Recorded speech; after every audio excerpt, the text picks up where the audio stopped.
जगन्नाथ कण्ठशोभितकौस्तभ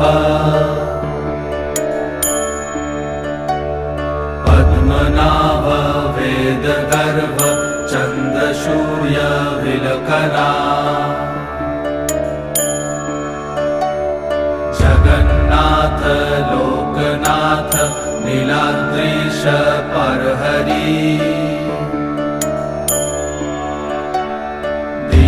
दीनबन्धुर्दया सिन्धु कृपालु जनरक्षका कम्बुपाणि चक्रपाणि पद्मनाभ नरोत्तम जगत्तं पालको व्यापी सर्वव्यापी सुरेश्वर